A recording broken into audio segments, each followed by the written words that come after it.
பண விநியோகத்தில் ஈடுபடும் வேட்பாளர்களை தகுதி நீக்கம் செய்ய சட்டம் கொண்டுவரப்பட வேண்டும் என்று பாமக இளைஞரணி தலைவர் அன்புமணி ராமதாஸ் வலியுறுத்தியுள்ளார்.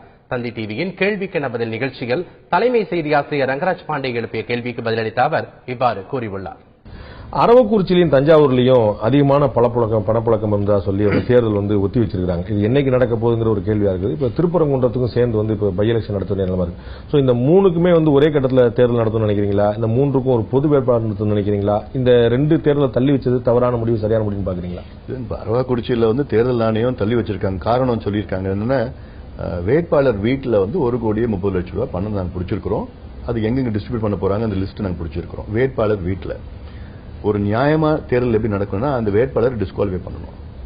அதற்கான ரைட்ஸ் சட்டத்தில் கிடையாது. இருக்குதா இல்லையா? நியாயம் எப்படி? நியாயம் என்ன இருக்கு? எலெக்ஷன் கமிஷன்ல இல்லாத தேர்தல் ஆணையம் எப்படி செய்ய முடியும்? அப்போ சட்டத்தை கொண்டு வாங்க. சட்டத்தை கொண்டு வந்து நீங்க பார்லிமெண்ட்ல அப்போ நீங்க இப்போ ஜைதி என்ன சொல்லணும்? சீஃப் எலெக்ஷன் கமிஷனர் ஜைதி, எங்களுக்கு இந்த சட்டம்லாம் எங்களுக்கு அதிகாரம் கொடுத்தா நாங்க தேர்தல் நடத்துறோம், இல்ல நாங்க தேர்தல் நடத்த மாட்டோம், நீங்க பாத்துங்க சொல்லணும். அந்த வேட்புமனு ஏற்கப்பட்ட உடனே அதுக்கு மேல ப்ராசஸ் கிடையாது. வேட்புமனு நிராகரிக்க முடியாது. தேர்தலை தள்ளி வைக்கலாம். வேட்பாளர் இறந்தா கூட தேர்தல் தள்ளி வைக்கலாம். தேர்தல் ரத்தும் பண்ணலாம். அது அடுத்த கட்டத்துக்கு போக முடியும்.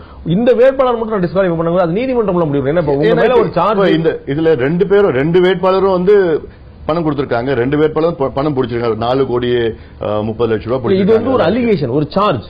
அது சரியா இல்லையா நீதிமன்றம் தான் முடிவு. இந்த அலிகேஷன் தேர்தல் ஆணையம் இதுக்காக தான் நாங்க தேர்தல் தள்ளி வச்சிருக்கோம். அவங்களோட ஸ்பீக்கிங் ஆர்டர்ல கொடுத்து உண்மை, அது உண்மை. அவங்களுடைய ஆர்டர்ல கொடுத்து டீடைலா கொடுத்திருக்காங்க. மேல வேற என்ன வேணும்? அப்புறம் அப்போ நான் கேட்கிறேன், தேர்தல் எப்படி நியாயமா நடக்குங்க? அதே வேட்பாளர் வச்சுக்கிட்டு பணம் கொடுத்துட்டாங்க. அதே வேட்பாளர் வச்சு தேர்தல் நியாயமா நடக்குமா? இன்னும் அதிகமா அடுத்ததே கொடுக்க போறாங்க. எங்களோட நோக்கம் 2 பேரும் டிஸ்குவாலிஃபை பண்ணுங்க, தேர்தல் நடத்திட்டு போங்க. அதான் நியாயம்.